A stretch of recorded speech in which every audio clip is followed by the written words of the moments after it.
Friends ಎಲ್ಲರಿಗೂ ನಮಸ್ಕಾರ. ಯಾಕೆ ಪಿಗೋನ್ ಟ್ಯಾಕ್ಸು ಸಿನ್ ಟ್ಯಾಕ್ಸು ಇಂಪಾರ್ಟೆಂಟು? ಯಾಕೆ ಇಂಪಾರ್ಟೆಂಟ್ ಅಂತಂದರೆ, ಈಗ ಆಲ್ಮೋಸ್ಟ್ ನಾವೆಲ್ಲ ಸ್ಟೇಟ್ಸ್ ಗೌರ್ಮೆಂಟ್ಸ್ ನೋಡ್ತಿದ್ದೀವಿ, ಎಲ್ಲರೂ ಏನು ಮಾಡ್ತಿದ್ದಾರೆ, ಎಕ್ಸೈಸ್ ಡ್ಯೂಟಿ ಆಲ್ಕೋಹಾಲ್ ಮೇಲೆ ಜಾಸ್ತಿ ಮಾಡ್ತಿದ್ದಾರೆ. ಸೊ ನಮ್ಗೆ ಈಗ ಎಕ್ಸಾಮ್ಗೆ ಏನಾಗ್ಬಿಡುತ್ತೆ, ಪಿಗೋನ್ ಟ್ಯಾಕ್ಸ್ ಮತ್ತು ಸಿನ್ ಟ್ಯಾಕ್ಸ್ ಮೇಲೆ ಇನ್ಫಾರ್ಮೇಷನ್ ಗೊತ್ತಿರೋದು ಇಂಪಾರ್ಟೆಂಟ್ ಆಗ್ಬಿಡುತ್ತೆ. So let's learn. ಈಗ ಪಿಗೋನ್ ಟ್ಯಾಕ್ಸು ಸಿನ್ ಟ್ಯಾಕ್ಸು ಎರಡು ಬರುತ್ತೆ. ಸೊ ಎರಡು ಸೇಮಾ question. Many times we make mistake that ಇದು ಎರಡು ಸೇಮ್ ಅಂತ ಕನ್ಸಿಡರ್ ಮಾಡಿ ಮಿಸ್ಟೇಕ್ ಮಾಡ್ತೀವಿ. ಎರಡು ಸೇಮ್ ಆಗಲ್ಲ. ಯಾಕಂತಂದರೆ sin tax is a part of a Pigouvian tax. It cannot replace the Pigouvian tax. Because Pigouvian tax ಅಂತಂದ್ರೆ ಏನು, ಅದು ಜಾಸ್ತಿ ಏರಿಯಾ ಕವರ್ ಮಾಡುತ್ತೆ. ಈಗ ಎಕ್ಸಾಂಪಲ್ಲು ಪೊಲ್ಯೂಷನ್ ಮೇಲಿರೋ ಟ್ಯಾಕ್ಸ್ ಆಗಿರ್ಬೋದು, ಕೋಲ್ ಎಮಿಷನ್ಸ್ ಮೇಲಾಗಿರೋ ಟ್ಯಾಕ್ಸ್ ಆಗಿರ್ಬೋದು, ಪ್ಲಾಸ್ಟಿಕ್ ಬ್ಯಾಗ್ಸ್ ಮೇಲಿರೋ ಟ್ಯಾಕ್ಸ್ ಆಗಿರ್ಬೋದು, ಮತ್ತು ಹಾಗೆ ಸ್ಟ್ರೇನ್ಸ್ ಅನ್ನೋ ಪಬ್ಲಿಕ್ ಹೆಲ್ತ್ ಕೇರ್ ಅಂತಂದರೆ ಈ ಹೆಲ್ತ್ ಕೇರ್ ಮೇಲೆ ಏನು ಎಫೆಕ್ಟ್ ಆಗ್ತಿರ್ತಾವಲ್ಲ, ಹಾರ್ಮ್ಫುಲ್ ಆ್ಯಕ್ಟಿವಿಟೀಸು, ಅದು ಇರ್ಬೋದು. ಅದು ಈಗ ಸಿನ್ ಟ್ಯಾಕ್ಸ್ನ ಇದರಲ್ಲಿ ಇನ್ಕ್ಲೂಡ್ ಮಾಡಿಬಿಡ್ಬೋದು, strains on the public health care ಅಂತ. ಸೊ ಮೆನಿ ಟೈಮ್ಸ್ ಏನು ಮಾಡಿಬಿಡ್ತಾರೆ ಅಂದರೆ ಇದನ್ನು ಇಂಟರ್ಚೇಂಜಬಲ್ ಯೂಸ್ ಮಾಡ್ತಾರೆ. ಆ ಥರ ಮಾಡಬಾರ್ದು. ಅದಕ್ಕೆ ಇದನ್ನು ಈ ಸ್ಲೈಡ್ ಮಾಡಿದ್ದು. So next, actually what is the sin tax ಅಂತಂತಂದರೆ, ಈಗ ಗೂಡ್ಸ್ ಆ್ಯಂಡ್ ಸರ್ವಿಸಸ್ ಇರುತ್ತಲ್ಲ, ಆ ಮ್ಯಾನುಫ್ಯಾಕ್ಚರಿಂಗ್ ಗೂಡ್ಸ್ ಇದ್ರ ಮ್ಯಾನುಫ್ಯಾಕ್ಚರಿಂಗ್ ಟೈಮಲ್ಲಿ ಎಕ್ಸೈಸ್ ಡ್ಯೂಟಿ ಹಾಕೋದು. ಯಾಕಂತಂದರೆ ಅದರಿಂದ ಹಾರ್ಮ್ಫುಲ್ ಎಫೆಕ್ಟ್ಸ್ ಇರುತ್ತೆ ಸೊಸೈಟಿ ಮೇಲೆ. ಸೊ ಅದ್ರ ಮೇಲೆ ಎಕ್ಸೈಸ್ ಡ್ಯೂಟಿ ಹಾಕೋದು. ಅದಕ್ಕೆ ಏನಂತಾರೆ, ಸಿನ್ ಟ್ಯಾಕ್ಸ್ ಅಂತಾರೆ. ಇದನ್ನು ಇನ್ಕ್ಲೂಡ್ ಮಾಡ್ಕೊಳ್ಳೋದು ಟೊಬ್ಯಾಕೋ ಪ್ರಾಡಕ್ಟ್ಸು, ಆಲ್ಕೋಹಾಲು, ಗ್ಯಾಂಬ್ಲಿಂಗ್ ವೆಂಚರ್ಸು, ಈ ಥರ ಎಲ್ಲ ಬರುತ್ತೆ ಇದರಲ್ಲಿ. ಸೊ ಈಗ ಸಿನ್ ಟ್ಯಾಕ್ಸ್ ಯಾಕಂತಂದರೆ, ಈಗ ಜನರನ್ನ ಈ ಹಾರ್ಮ್ಫುಲ್ ಆ್ಯಕ್ಟಿವಿಟೀಸ್ ಮತ್ತು ಈ ಬಿಹೇವಿಯರ್ನ ಮಾಡೋಕ್ಕೆ ಅವಾಯ್ಡ್ ಮಾಡೋದು ಸಿನ್ ಟ್ಯಾಕ್ಸ್ನ ಹಾಕ್ತಾರೆ. ಇದು ಗೌರ್ಮೆಂಟ್ದ ಆರ್ಗ್ಯುಮೆಂಟು. ಸೊ ಆ್ಯಕ್ಚುಲಿ ಆ ಥರ ಆಗಬೇಕಂತೇನಿಲ್ಲ, because it's just a government what they say. We see ಈಗ ಎಷ್ಟೇ ಟ್ಯಾಕ್ಸ್ ಜಾಸ್ತಿ ಆದ್ರೂ ಜನ ಮಾಡೋದು ಬಿಡಲ್ಲ. ಮೋಸ್ಟ್ ಆಫನ್ಲಿ ವಿ ಸಿ ದ್ಯಾಟ್ ಪ್ರಾಪರ್ಟಿ ಎಲ್ಲ ಮಾರ್ಕೊಂಡಾದರೂ ಮಾಡೋರು. ಸೊ ಸಮ್ವೇರ್ ಇಟ್ ಎಫೆಕ್ಟ್ ಅಂತ ಗೌರ್ಮೆಂಟ್ದು ಇದು. ಯಾಕೆ ಮಾಡ್ತಾರೆ ಅಂತಂತಂದರೆ, ಇಷ್ಟೆಲ್ಲ ಹಾರ್ಮ್ಫುಲ್ ಎಫೆಕ್ಟ್ಸ್ ಇದ್ರೂ ಗೌರ್ಮೆಂಟ್ ಇದನ್ನು ಯಾಕೆ ಉಳಿಸ್ಕೊಂಡ್ಬಂದಿದೆ ಅಂತಂದರೆ, ಫಸ್ಟ್ ಇಂಪಾರ್ಟೆಂಟ್ ರೀಸನ್ ಅಂತೂ ಇದು ಸ್ಟೇಟ್ ಗೌರ್ಮೆಂಟ್ಗೆ ಒಂದು ದೊಡ್ಡ ರೆವೆನ್ಯೂ ಕೊಡುತ್ತೆ ಸಿನ್ ಟ್ಯಾಕ್ಸ್ ಬಂದು. ಅದು ಒಂದು ಪಾಯಿಂಟು. ಈಗ ಸೆಕೆಂಡ್ ಪಾಯಿಂಟ್ ಬಂದುಬಿಟ್ರೆ, ಸೊಸೈಟಿ ಏನು ಮಾಡಿಬಿಟ್ಟಿದೆ, ಈ ಸಿನ್ ಟ್ಯಾಕ್ಸ್ನ ಅಕ್ಸೆಪ್ಟ್ ಮಾಡ್ಕೊಂಡಿದೆ. ಯಾವ ಥರ ಅಂತಂದರೆ, ಈ ಸಿನ್ ಟ್ಯಾಕ್ಸ್ ಯಾರ ಮೇಲೆ ಬೀಳುತ್ತೆ, ಆ ಸಿನ್ ಆ್ಯಕ್ಟಿವಿಟೀಸ್ ಮಾಡೋರ ಮೇಲೆ ಬೀಳುತ್ತೆ.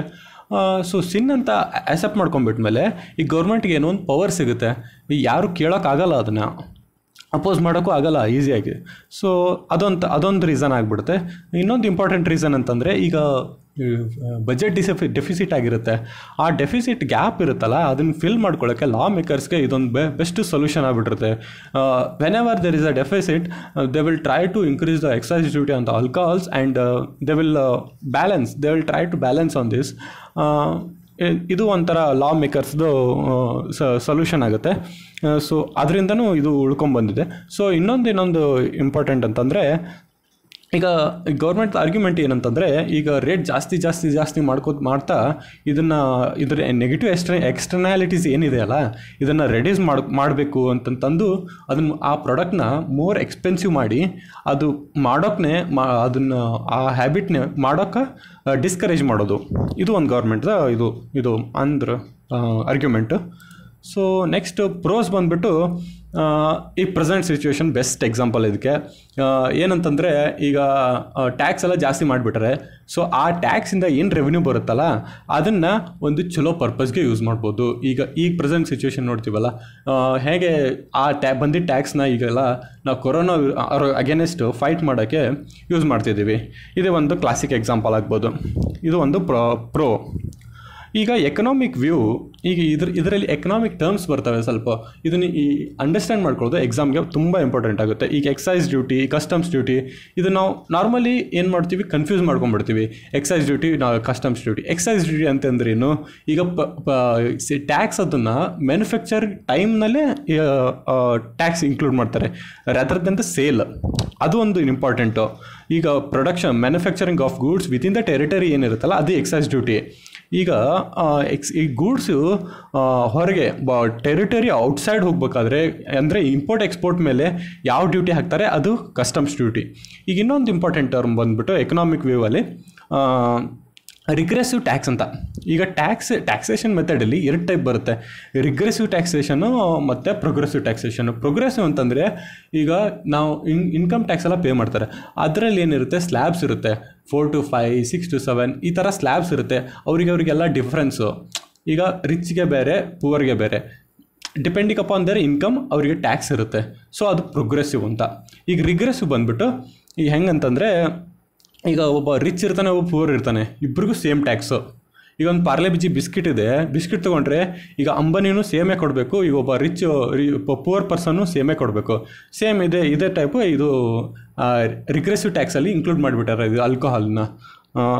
ಇದು ಮುಂದೆ ಕ್ರಿಟಿಸಿಸಮಲ್ಲಿ ಬರುತ್ತೆ, ಆವಾಗ ಕ್ಲಿಯರಾಗಿ ನೋಡೋಣ. ಈಗ ನೆಕ್ಸ್ಟು ಕಾನ್ಸ್ಟಿಟ್ಯೂಷನಲ್ಲಿ ನಾವು ಹಿಂಗೆ ನೋಡ್ಬೋದು ಇದನ್ನ ಅಂತಂದರೆ, ದೆರ್ ಆರ್ ಕ್ಯಾಟಗರೀಸ್ ಇರ್ತವೆ ಇದರಲ್ಲಿ. ಟ್ಯಾಕ್ಸ್ ಲೆವಿ ಮಾಡೋದೊಮ್ಮೆ, ಯೂನಿಯನ್ ಮಾಡುತ್ತೆ, ಒಮ್ಮೆ ಕಲೆಕ್ಟ್ ಮಾಡೋದೆ, ಈ ಥರ ಹಲವಾರು ಕ್ಯಾಟಗರೀಸ್ ಇದೆ. ಅದನ್ನು ಬೇಕಾದರೆ ಒಂದು ವಿಡಿಯೋ ಮಾಡೋಣ, ಕಮೆಂಟ್ ಸೆಕ್ಷನಲ್ಲಿ ಮೆನ್ಷನ್ ಮಾಡಿ ಬೇಕನ್ಸಿದ್ರೆ. ಸೊ ನಮ್ಗೆ ಇದು ಆಲ್ಕೋಹಾಲು ಲಿಕ್ಕರ್ಸ್ ಏನಿದೆ ಅಲ್ಲ, ಇದು ಈ ಕ್ಯಾಟಗರಿಯಲ್ಲಿ ಬರುತ್ತೆ. ಯಾವುದು ಅಂತಂದರೆ tax levied, collected and retained by states. ಎಲ್ಲ ಸ್ಟೇಟ್ ಮಾಡೋದು ಇದರಲ್ಲಿ. ಸೊ ಏನಾಗ್ಬಿಡುತ್ತೆ, ಸ್ಟೇಟ್ ಮೇಲೆ ಜಾಸ್ತಿ ಇಂಟ್ರೆಸ್ಟ್ ಬರುತ್ತೆ, ಯಾಕಂದರೆ ಲೆವಿ ಮಾಡೋರು ಅವರೇ, ಕಲೆಕ್ಟ್ ಮಾಡೋರು ಅವರೇ, ರಿಟೈನ್ ಮಾಡೋರು ಅವರೇ. ಸೊ ಅದರ ಜಾಸ್ತಿ ಪವರ್ ಬರುತ್ತೆ, ಅದಕ್ಕೆ ಸ್ಟೇಟ್ ಜಾಸ್ತಿ ಇಂಟ್ರೆಸ್ಟ್ ತೋರಿಸುತ್ತೆ ಇದರಲ್ಲಿ. ಮತ್ತು ಇನ್ನೊಂದು ಈ ಇಂಪಾರ್ಟೆಂಟ್ನ ಇದನ್ನು ಇಲ್ಲೇ ಇನ್ಕ್ಲೂಡ್ ಮಾಡ್ಕೋಬೇಕು ಅಂದ್ಕೊಂಡೆ.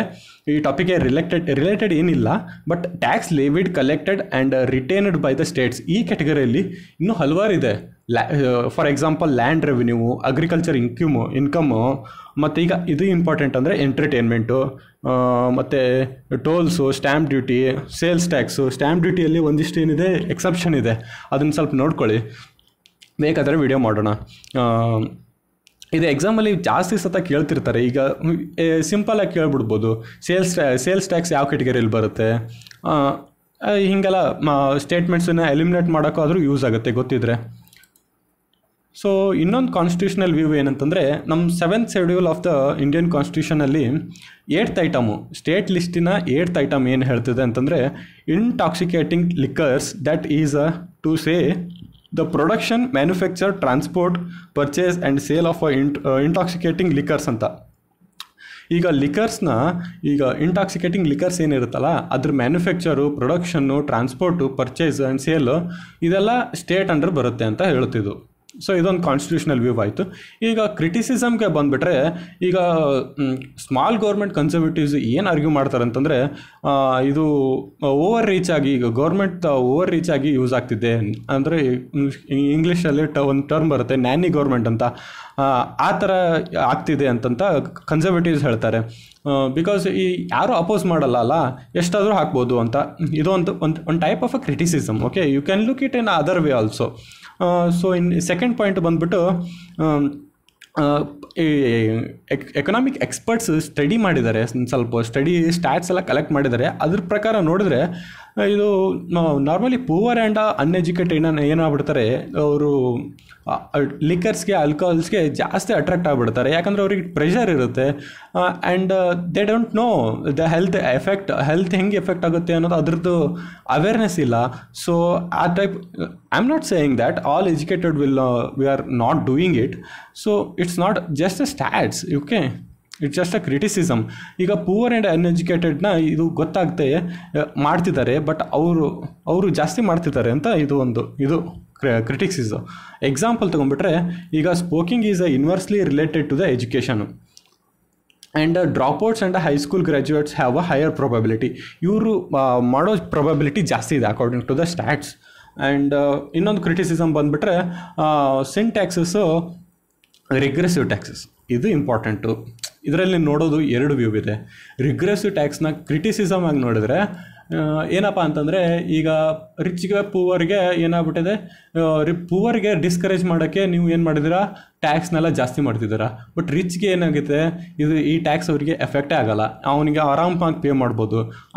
ಈಗ ನೀವು ಏನು ಆರ್ಗ್ಯುಮೆಂಟ್ ಅಂತಂದರೆ, ಕ್ರಿಟಿಸೈಸ್ ಮಾಡೋರ್ದು, ಈಗ so you are not bothered about the rich peoples and their health.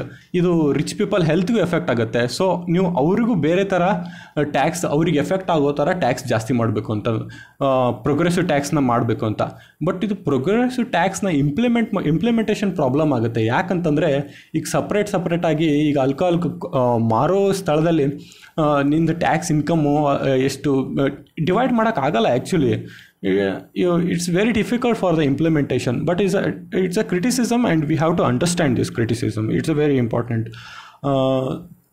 But ಒಂದು ಇನ್ನೊಂದು ಥರ ಏನು ನೋಡ್ಬೋದು ಅಂತಂದರೆ, ರಿಗ್ರೆಸಿವ್ ಟ್ಯಾಕ್ಸ್ನ ಯಾಕೆ ಇನ್ಕ್ಲೂಡ್ ಮಾಡಿದ್ದಾರೆ ಅಂದರೆ, ಈಗ ರಿಚ್ ಇರ್ತಾರಲ್ಲ ಅವ್ರು ತೊಗೊಂಡ್ರು ಅವ್ರಿಗೆ ಅದೇನು ಎಫೆಕ್ಟ್ ಆಗೋಲ್ಲ. ಮೀನ್ಸ್ ಅವ್ರ ಫ್ಯಾಮಿಲಿ ಮೇಲೆ ಇದು ಆಲ್ಮೋಸ್ಟ್ ಈಗ ಪೂವರ್ ಇರ್ತಾರಲ್ಲ ಅವ್ರಿಗೆ they cannot afford and they may leave it. One day ಬರ್ಬೋದು ಅವ್ರಿಗೆ ಜಾಸ್ತಿ ಖರ್ಚಾಗ್ತಿರೋದ್ರಿಂದ ಒಂದಿನ ಬಿಡ್ಬೋದು ಅವರು. ಇದು ಗೌರ್ಮೆಂಟಿಂದು ಇದು ವ್ಯೂ. ಸೊ ಈಗ ಇನ್ನೊಂದು ಆ್ಯಕ್ಚುಲಿ ಇದು ಪಿಗೋ ಆ್ಯಂಡ್ ಟ್ಯಾಕ್ಸ್ ಇದು ಯಾವಾಗ ಸ್ಟಾರ್ಟ್ ಆಗಿದೆ ಅಂದರೆ ಅರೌಂಡ್ 1930s to 40s. ಒಬ್ಬ ಆರ್ಥರ್ ಪಿಗೋ ಅಂತ ಸೈಂಟಿಸ್ಟ್ ಇದ್ದರು, ಎಕನಾಮಿಸ್ಟ್ ಇದ್ದರು. ಅವ್ರೇನು ಮಾಡಿಬಿಡ್ತಾರೆ, ಎಕ್ಸ್ಟರ್ನಾಲಿಟೀಸ್ ಥಿಯರಿ ಅಂತಂದು ಒಂದು ಪ್ರಪೋಸ್ ಮಾಡ್ತಾರೆ. ಇದು 40 years ಹಾಗೆ ಹೋಯಿತು. But around 70s and 60s ಒಬ್ಬ ರೊನಾಲ್ಡ್ ಕೋಸ್ ಅಂತ ಇಂಗ್ಲೀಷ್ ಎಕನಾಮಿಸ್ಟ್ ಬರ್ತಾರೆ. ಅವ್ರೇನು ಹೇಳ್ಬಿಡ್ತಾರೆ, the nature of a firm ಅಂತಂದು ಒಂದು ಆರ್ಟಿಕಲಲ್ಲಿ ಟ್ರಾನ್ಸಾಕ್ಷನ್ ಕಾಸ್ಟ್ ಅಂತ ಅದನ್ನ ಇದು ಎಕ್ಸ್ಟರ್ನಾಲಿಟಿ ಥಿಯರಿ ಇದೆಯಲ್ಲ ಪಿಗೋಸ್ದು, ಅದನ್ನು ರಿಜೆಕ್ಟ್ ಮಾಡಿ ಇವರೊಂದು ಹೊಸ ಥಿಯರಿ ತೊಗೊಂಬರ್ತಾರೆ, ಟ್ರಾನ್ಸಾಕ್ಷನ್ಸ್ ಕಾಸ್ಟ್ ಥಿಯರಿ ಅಂತಂದು. ಏನಂತಂದರೆ ಇವ್ರೇನು ಹೇಳ್ತಾರೆ, ಇವ್ರ ಪಾಯಿಂಟ್ ಏನಿತ್ತಂದರೆ, ನೀವು ಎಲ್ಲೋ ಒಂದು ಕಡೆ ಅಂಡರ್ ಎಸ್ಟಿಮೇಟ್ ಮಾಡ್ತಿದ್ದೀರಿ. ಈಗ ಡ್ಯಾಮೇಜ್ ಏನಾಗ್ತಿದೆ ಅಲ್ಲ, ಇದು ಆ್ಯಕ್ಚುಲಿ ಜಾಸ್ತಿ ಇದೆ, ನೀವು ಅದನ್ನು ಅಂಡರ್ ಎಸ್ಟಿಮೇಟ್ ಮಾಡಿ. You are not actually analysing the correct estimation is correct ಇಲ್ಲ ಇದು ಅಂತಂತ ಹೇಳಿದ್ರು. ಸೊ ಇದು ಇವರಿಗೆ ನೊಬೆಲ್ ಪ್ರೈಸ್ ವಿನ್ನರ್ ಇವರು. ಈ ವರ್ಕ್ ಮೇಲೆ ಅವರಿಗೆ ನೊಬೆಲ್ ಪ್ರೈಸು ಸಿಕ್ತು. So you can understand that this criticism was a valid. Actually Nobel prize ಅಂತೂ ಯಾರಿಗೂ ಹಾಗೆ ಕೊಡೋಲ್ಲ. So thank you friends. Like, share, subscribe and thank you.